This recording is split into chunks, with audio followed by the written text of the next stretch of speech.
Il y a une puissance dans le nom de Jésus.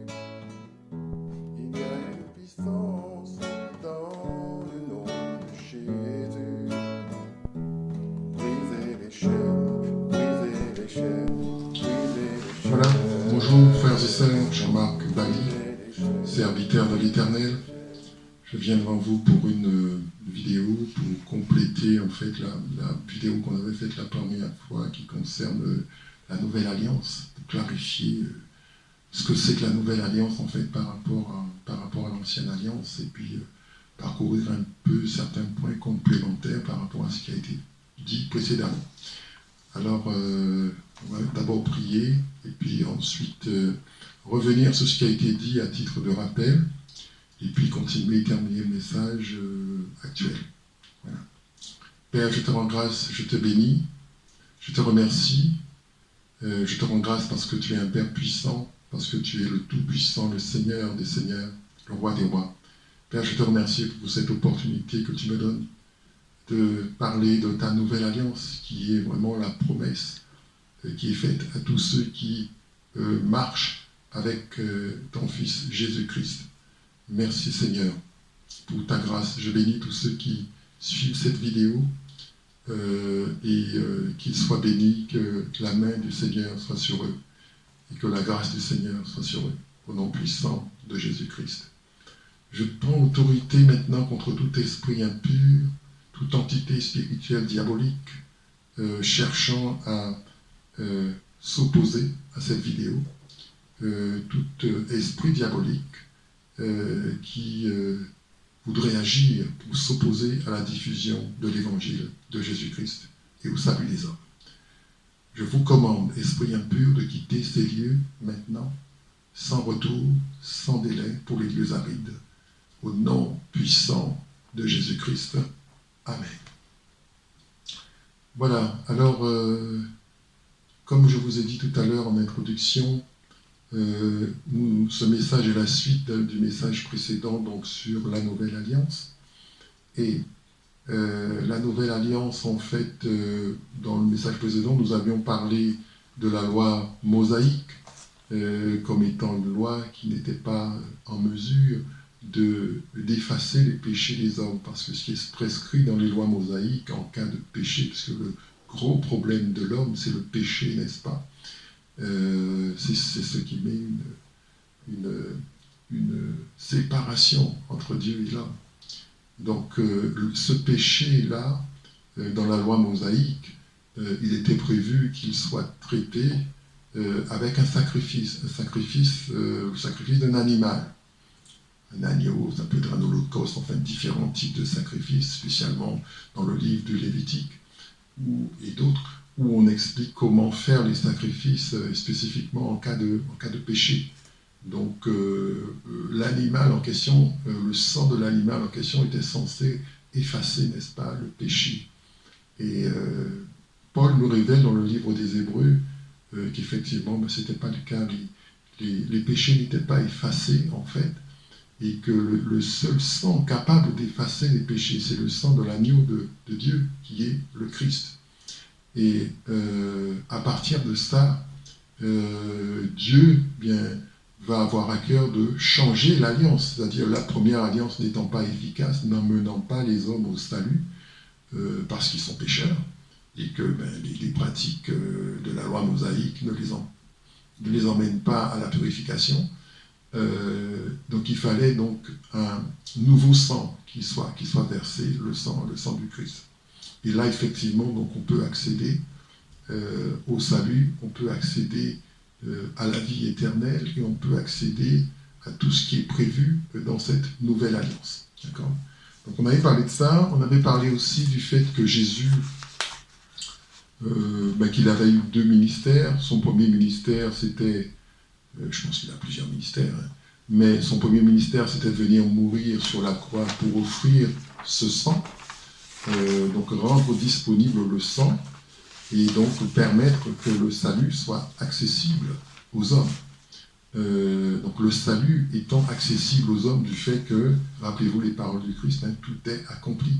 Sur la croix, tout est accompli, ça veut dire voilà le ministère qui consistait à s'offrir comme agneau pur et sans défaut, a été accompli. Voyez. Et donc il y a un deuxième ministère qu'il est en train d'accomplir, qui est celui de grand prêtre.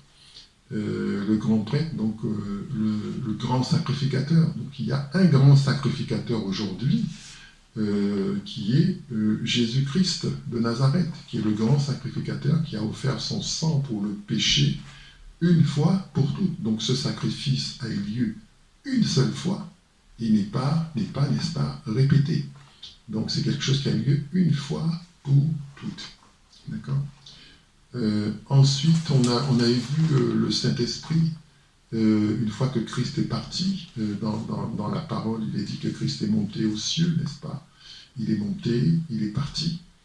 Et donc le Saint-Esprit va venir par la suite et diriger les disciples comme Christ les dirigeait quand il était sur la terre.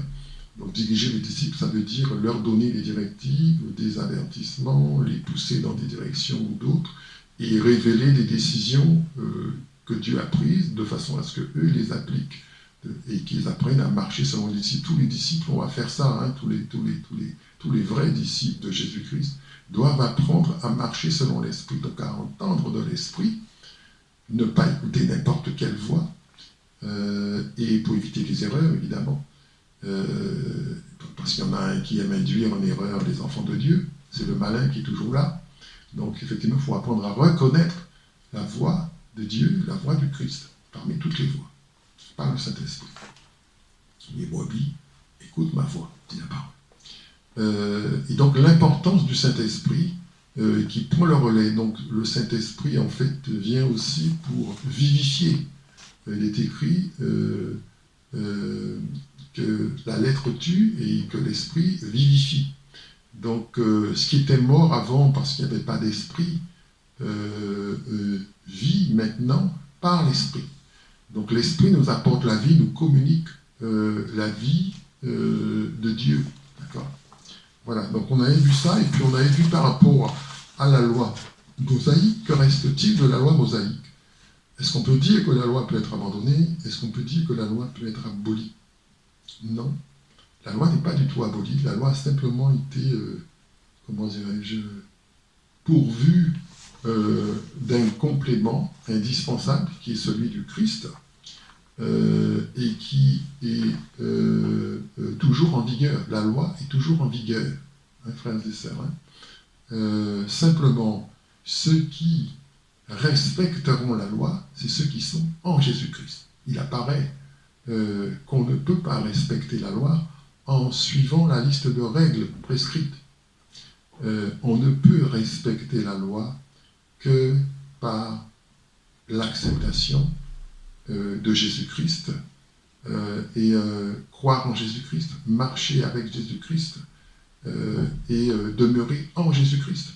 Donc ceux qui seront sauvés, ceux qui seront dans le royaume, ceux qui vont réussir à passer, parce que nous sommes dans une épreuve là, et effectivement il y a un après. La plupart des hommes ne sont pas conscients de ça, mais il y a un après. La mort a beau se présenter, la mort du corps, mais il y a un après. Le chrétien, comme j'aime à dire, c'est quelqu'un qui se projette dans l'avenir. Quand je dis l'avenir, ce n'est pas l'avenir de sa vie actuelle, c'est l'avenir d'une vie nouvelle, au-delà de la tombe. C'est ça que je veux dire. Donc il s'agit effectivement d'être sélectionné pour en être, et aussi de faire le travail que le Père a prévu que nous fassions. Parce qu'il y a une prédestination des disciples, n'est-ce pas ? Voilà. Alors, la loi n'est pas du tout abolie. Et ceux qui ne sont pas en Christ sont sous la loi, tout simplement. Donc, voilà. Alors, c'est un peu ce qu'on avait dit la dernière fois. Je vous invite à vous reporter à la première vidéo pour en avoir un petit peu plus que ce que je viens de dire. Alors, pour continuer ce message sur la Nouvelle Alliance, je vais rajouter des points par rapport à la Nouvelle Alliance. Des points que j'estime qui sont des points assez saillants et dont il faut en prendre acte. Alors, le premier point, ça concerne la Sainte Seine. Tout le monde connaît la Sainte Seine. Enfin, je dis tout le monde, les chrétiens connaissent la Sainte Seine. Hein. Le pain, le vin, et prendre le corps du Christ, du pain sans levain et du fruit de la vigne. Ceci donc représente le repas, le dernier repas que le Christ a pris avec ses disciples. Et pendant ce dernier repas, il a fait une recommandation en disant de prendre ce repas en mémoire de lui. Donc c'est une recommandation, ça veut dire en fait jusqu'à ce qu'il revienne et jusqu'à ce que ce qui est prévu, c'est-à-dire le royaume, soit établi complètement. Nous, en attendant son retour, nous prenons ce repas, ce dernier repas. Il est dit que ce repas est également une nourriture, c'est-à-dire prendre ce repas, comme tout repas, le but de tout repas, c'est de permettre qu'on puisse vivre, n'est-ce pas, c'est d'entretenir sa vie. Mais là, il ne s'agit pas de la vie du corps, il s'agit, comme le fait la nourriture normale, mais il s'agit d'une vie surnaturelle, la vie de Christ en nous. Donc nous nourrissons cette vie christique en nous par la Sainte Seine. Vous voyez ? Donc la Sainte Seine, c'est aussi un moyen de nourrir cet être intérieur que nous avons, notre esprit, de le nourrir par le Christ. Parce que ceux qui sont en Christ vivent du Christ. Nous dépendons du Christ, notre vie dépend du Christ. Donc nous devons vivre du Christ et tout ce que nous avons, tout ce que nous faisons, tout ce dont nous avons besoin nous vient du Christ. Amen. Voilà. Et nous, on est là, donc, sur la terre, en train de faire la volonté de Dieu. Voilà. C'est un petit peu ça qu'il faut comprendre de la Sainte Seine. C'est vrai que beaucoup de choses peuvent être dites. Hein. J'ai entendu quelqu'un dire une fois que c'était juste des symboles. Il y a des gens qui croient ça. Ma compréhension, c'est que ce n'est pas juste des symboles. C'est quelque chose qui déclenche dans le spirituel un approvisionnement dont nous avons besoin pour que notre vie surnaturelle, notre vie christique se développe. C'est un peu comme quelqu'un qui prie, quelqu'un qui n'est pas spirituel, il peut dire, mais les prières, c'est juste des paroles. C'est des paroles, des paroles, des paroles, et puis c'est tout.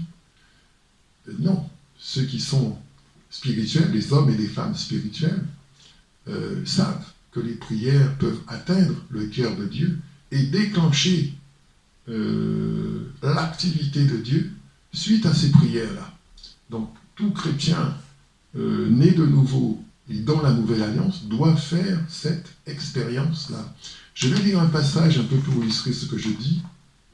Dans le livre de Jean, chapitre 6, à partir du verset 55, il est écrit « Car ma chair est une véritable nourriture, et mon sang est un breuvage. Celui qui mange ma chair et qui boit mon sang demeure en moi et moi en lui. Comme le Père qui est vivant m'a envoyé, et que je suis vivant par le Père, ainsi celui qui me mangera vivra aussi par moi. C'est ici le pain qui est descendu du ciel, non point comme vos pères ont mangé la manne, et ils sont morts. Celui qui mangera ce pain vivra éternellement. » Je vais relire ce passage. Jean chapitre 6, à partir du verset 55, il est écrit « Car ma chair est une véritable nourriture, et mon sang est un véritable breuvage. Celui qui mange ma chair et qui boit mon sang demeure en moi et moi en lui.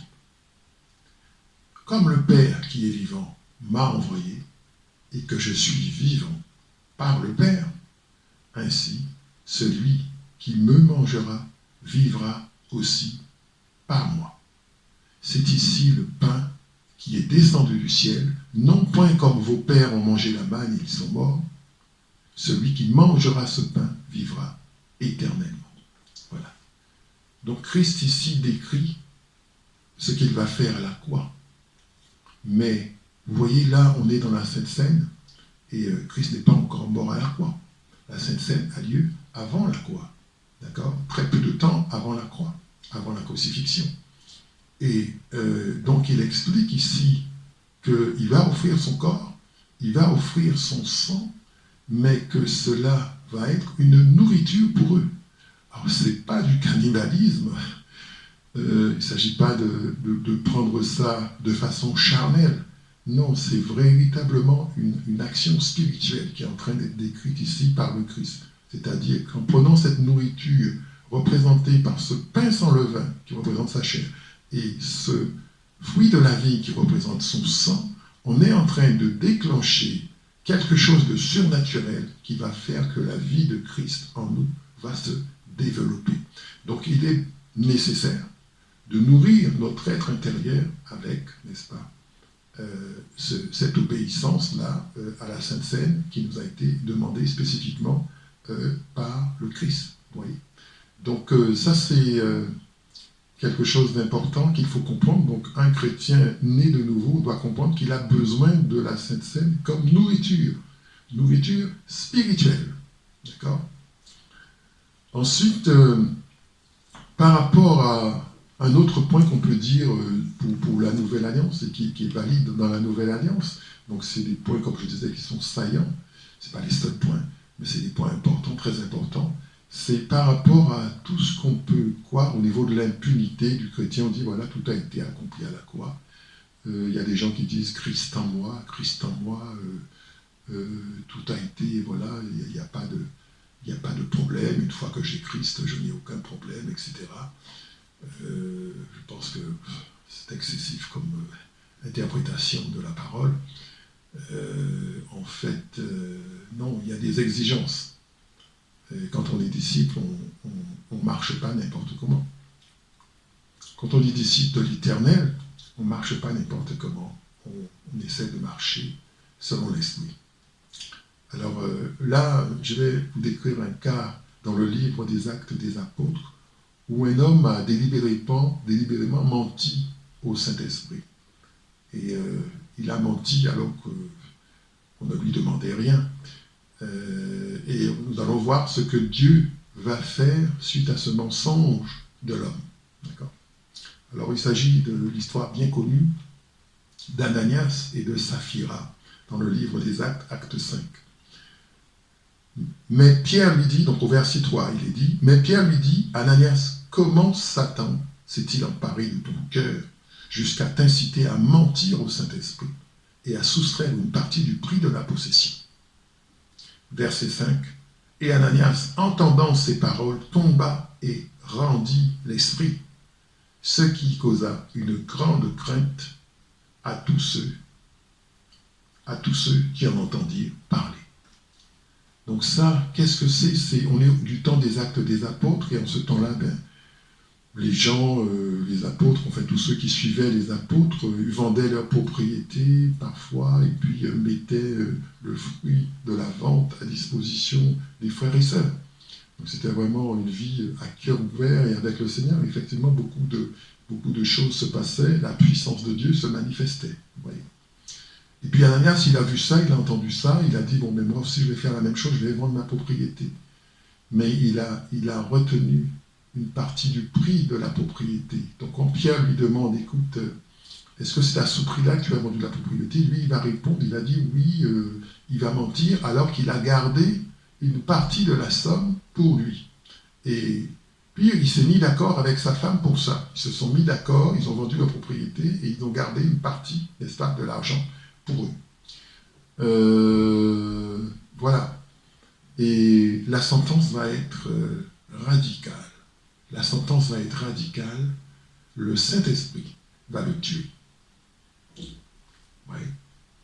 Le Saint-Esprit va le tuer. Là, je n'ai pas mis toute l'histoire. Vous pourrez aller regarder dans le livre des Actes 5. La femme aussi, à son tour, elle va venir. On va lui poser la même question. Elle va faire la même réponse. Et il y aura la même sentence. Donc les deux vont mourir par l'action du Saint-Esprit. Le Saint-Esprit qui est celui qui accomplit, n'est-ce pas, la volonté de Dieu. Le Saint-Esprit va les tuer, tout simplement.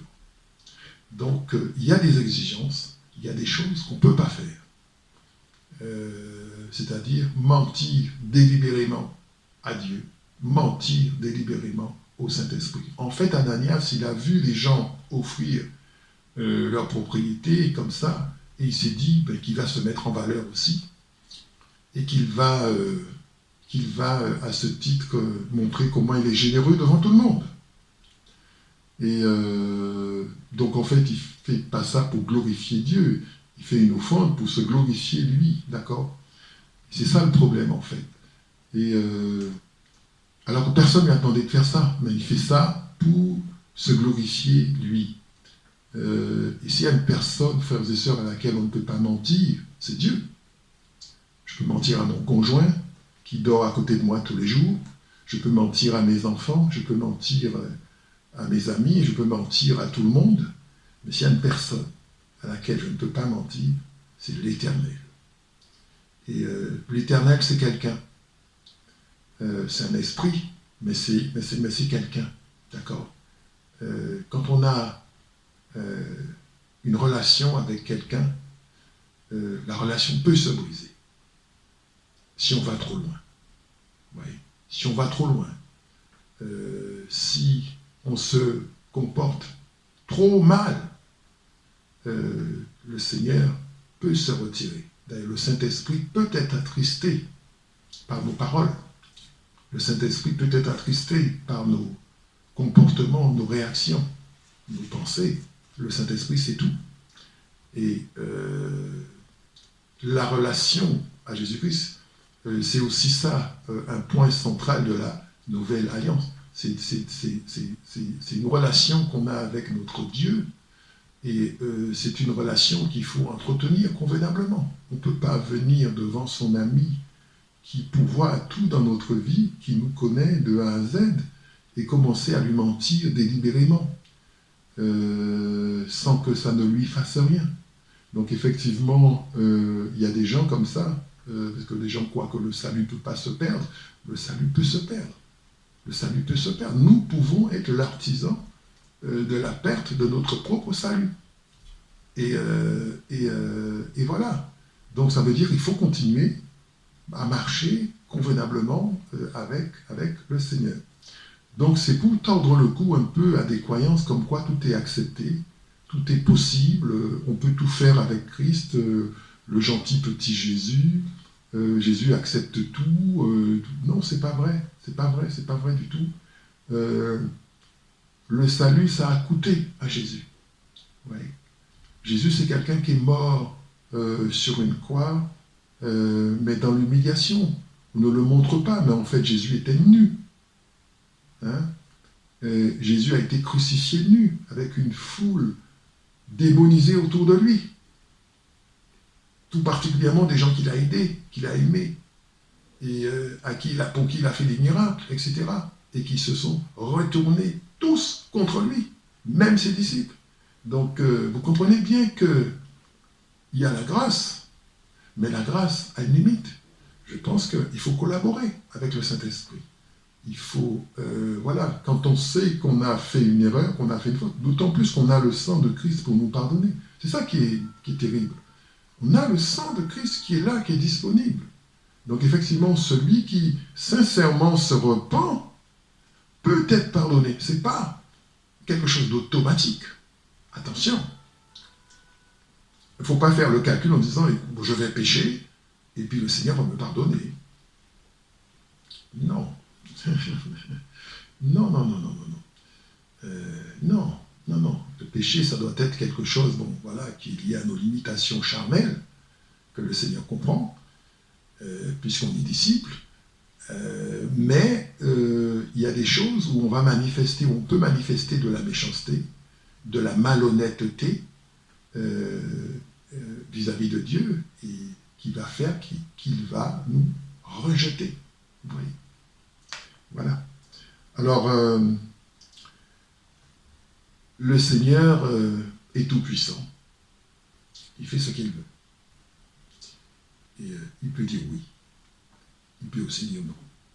Ouais. Il faut arrêter de croire en la bonté de Dieu, qui est un Dieu, un Père qui accepte tout de nous. Surtout quand on a grandi. Un petit qui fait un peu n'importe quoi, qui est bébé spirituel, voilà. Mais une fois que vous avez grandi avec le Seigneur, ça vous revêt d'une responsabilité. Ça vous revêt d'une responsabilité. Il y a des choses que vous devez faire ou des choses que vous ne devez pas faire. Voilà. Donc Ananias, il est allé trop loin. Et ça lui a coûté la vie. Lui et sa femme. Voilà. Donc, voilà. Donc j'espère que vous comprendrez un petit peu mieux la réalité de la vie dans l'esprit. C'est une vie très réelle. Et simplement, on est tellement loin de cette réalité qu'on est obligé de faire un parcours de crucifixion de la chair, là je vais en parler comme dernier point, pour pouvoir revenir un peu dans la vie de l'esprit et apprendre à vivre avec cet esprit. Vous voyez, un peu comme un poisson dans l'eau, il y a beaucoup de courants, il faut qu'il apprenne, n'est-ce pas, à marcher, à nager au milieu des courants, pas trop se fatiguer, se mettre derrière des obstacles, etc. Voilà. Et nous, on doit apprendre à vivre, n'est-ce pas, avec l'Esprit de Dieu, comme ça. Donc, marcher avec l'Esprit de Dieu. Et c'est de ça qu'il s'agit dans la Nouvelle Alliance. Dernier point par rapport à la Nouvelle Alliance. Il s'agit donc de ce qui est de la crucifixion de la chair, n'est-ce pas? Un point très important. Crucifixion de la chair, je vais prendre un passage pour en parler dans le livre des Romains, où l'apôtre Paul va exprimer, comment dirais-je, une contradiction intérieure entre deux lois. Une loi du péché qui est en lui, qui veut pousser ses membres à commettre le péché, loi du péché, et une loi de Dieu, loi de l'esprit, n'est-ce pas, auquel il adhère, mais qu'il a du mal à respecter. Donc il y a un conflit, n'est-ce pas, en lui, et il exprime cela dans le livre des Romains. Romains chapitre 7, à partir du verset 22, il est écrit « Car je prends bien plaisir à la loi de Dieu, quant à l'homme intérieur. Mais je vois dans mes membres une autre loi qui combat contre la loi de mon entendement et qui me rend prisonnier à la loi du péché qui est dans mes membres. » Je vais redire. « Car je prends bien plaisir à la loi de Dieu, quant à l'homme intérieur. Mais je vois dans mes membres une autre loi qui combat contre la loi de mon entendement et qui me rend prisonnier à la loi du péché qui est dans mes membres. » En fait, il est en train de vivre un conflit intérieur. Un conflit intérieur qui va déjà lui faire découvrir que il y a une loi du péché, n'est-ce pas? Et cette loi du péché, c'est une loi, n'est-ce pas, qui vous pousse à pécher. Les hommes ne pêchent pas seulement parce qu'ils ont choisi de pécher, ils pêchent aussi parce qu'ils sont parfois poussés à pécher par une loi du péché. Donc le péché, c'est une loi, vous voyez. Donc ça veut dire que c'est quelque chose de très fort. La volonté de l'homme ne suffit pas pour s'opposer au péché. La bonne volonté de l'homme, je veux dire, ne suffit pas. C'est une loi qui est là et qui va vous pousser. Donc comment échapper, n'est-ce pas, à l'influence de cette loi pour éviter de pécher, n'est-ce pas? Alors, il faut mourir avec le Christ. Mourir avec le Christ, ça veut dire crucifier la chair. Crucifier la chair, c'est tout ce qui est passion, désir, tout ce qui est de ce qui est de moi et qui n'est pas de Dieu, ça doit être crucifié. Quand le Saint-Esprit est sur un disciple et travaille avec lui, le Saint-Esprit va le pousser à crucifier la chair. C'est-à-dire, il va faire des choses contraires à la volonté de la chair. Il va vouloir marcher avec l'Esprit. Donc la volonté de la chair et la volonté de l'Esprit sont opposées. Donc vous voyez la migration qu'il faut faire. Quand on n'avait pas Christ, qu'on était sans Christ, on était 100% soumis à l'influence de la chair.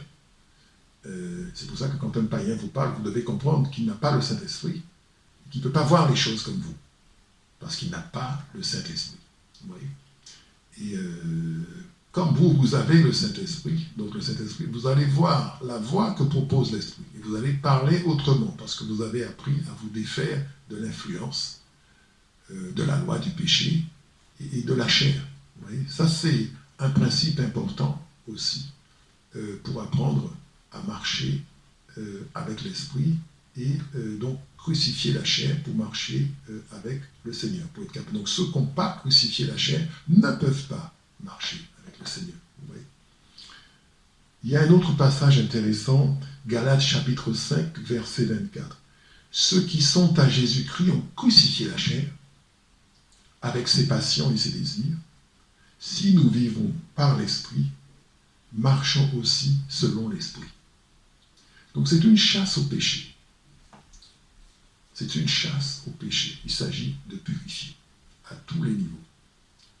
Et quand vous êtes à ce degré de purification, vous êtes capable de vivre la vie surnaturelle en Christ. Parce que c'est une vie surnaturelle. Les miracles, les guérisons, les exaucements. C'est une vie surnaturelle, n'est-ce pas?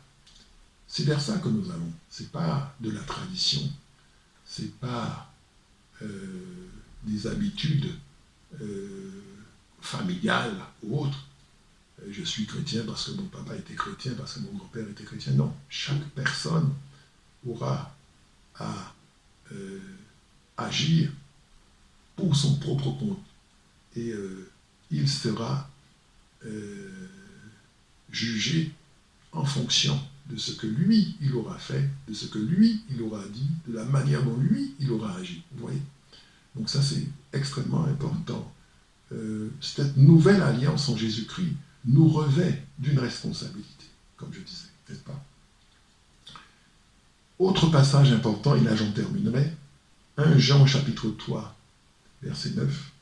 Quiconque est né de Dieu ne vit point dans le péché, car la semence de Dieu demeure en lui, et il ne peut pécher parce qu'il est né de Dieu.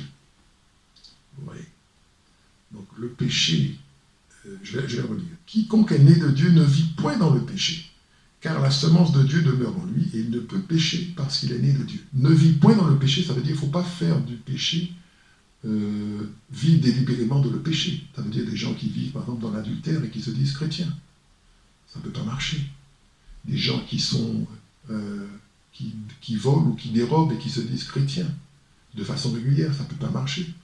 Des gens qui mentent, et que c'est leur mode de communication préférentiel et qui se disent chrétiens.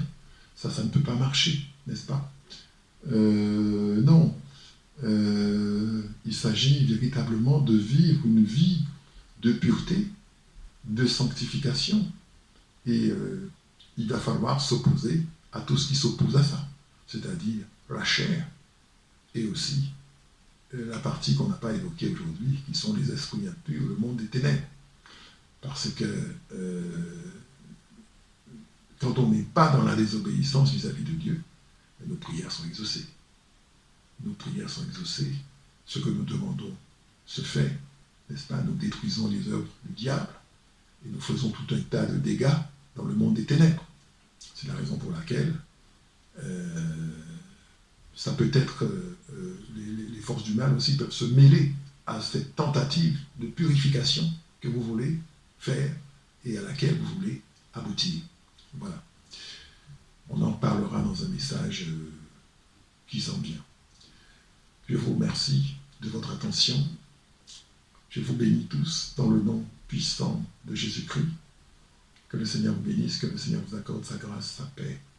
C'était Jean-Marc Bali, votre serviteur de l'Éternel. Et je vous dis à bientôt pour un autre message sur l'évangile de notre grand et glorieux Dieu, Jésus-Christ de Nazareth. Amen.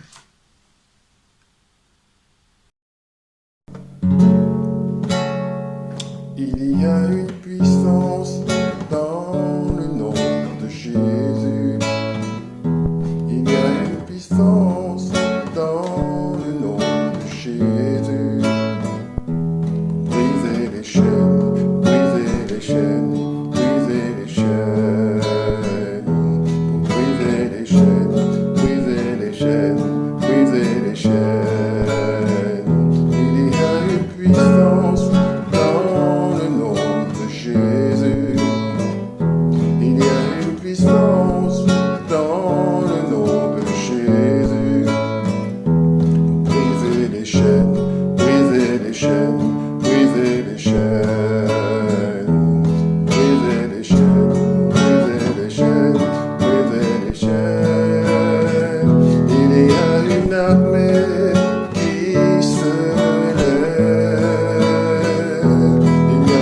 une armée qui se lève.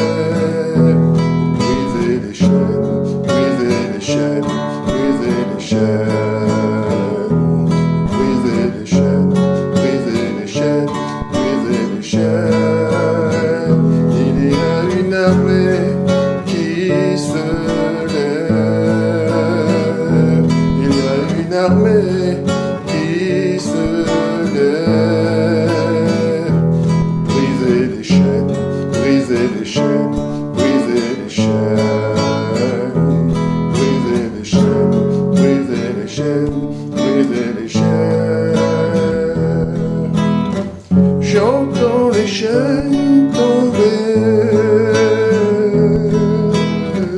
J'entends les chaînes tomber. J'entends les chaînes tomber. J'entends les chaînes tomber. There is power in the name of Jesus. There is power in the name of Jesus. Break every chain, break every chain, break every chain. Break every chain, break every chain, break every chain. There is power in the name of Jesus. There is power in the name of Jesus. Break every chain, break every chain, break every chain. Break every chain, break every chain, break every chain. There is an army rising up. There's an army rising up. Break every chain, break every chain, break every chain. Break every chain, break every chain, break every chain. There is an army rising up. There's an army rising up. Break every chain, break every chain, break every chain. Break every chain, break every chain, break every chain. I hear the chains falling. I hear the chains falling. I hear the chains falling. I hear the chains falling. I hear the chains falling. I hear the chains falling. I hear the chains